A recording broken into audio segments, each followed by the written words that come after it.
about 2015 when we started. And how it got to be there is we were observing that ladies were coming very late in our general surgical clinic or to the wards. They would come in as emergencies when this was a lump that they had, some of them for 3-4 years, and they waited because it wasn't painful.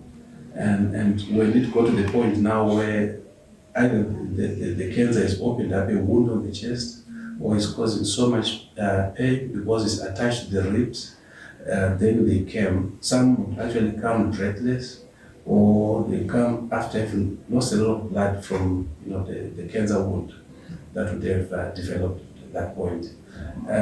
So we saw that this was quite a difficult situation to deal with. Most of the times when a patient comes in that state, all we can do is really end-of-life care when they come in those last, advanced diseases of that nature.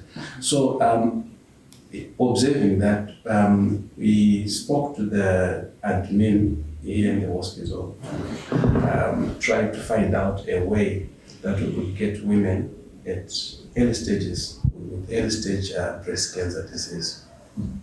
And one place that we knew we could find women easily was the cervical cancer screening unit in the hospital. And so we asked the admin if we could get there whenever needed. If any woman was detected or to have a lump, like the nurses were doing their cervical screening. And they agreed to that. Therefore, we asked the nurses who do cervical cancer screening to ask women, those who are willing to be examine their breasts, apart from the cervical that they've come for. And a few women heeded that call, and that we actually discovered that we could pick some lumps which women were not aware of. That's how this clinic started.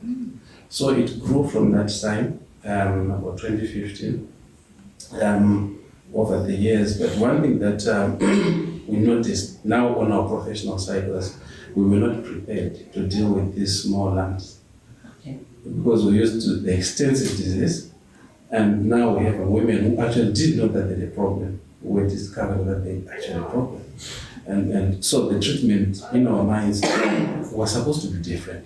And indeed, in modern day practice, it should be different. There are a few, it's a multifactorial problem, but some of the reasons why people come late is people don't know. The community does not have enough knowledge at all about breast cancer, how it presents, and what to look out for at personal level. Then they didn't know where to go to should they discover any problem in their breast. If one detected a lump in the breast, where were they supposed to go? If one saw that maybe they were having this abnormal nipple discharge, they didn't know where to go. Right? So knowledge of the condition, but also knowledge of where to go when they develop the problem. Right? But it wasn't only the community.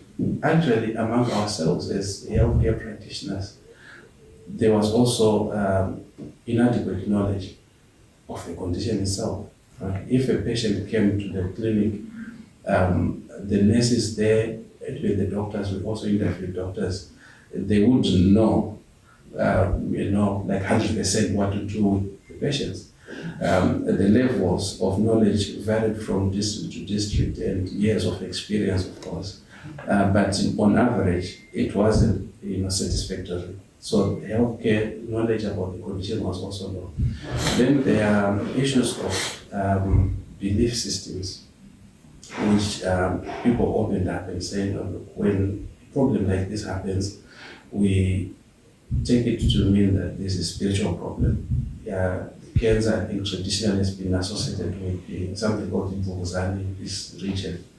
And people think that has to be dealt with by traditional medicines. And then outside those, then there's also the issue of cost.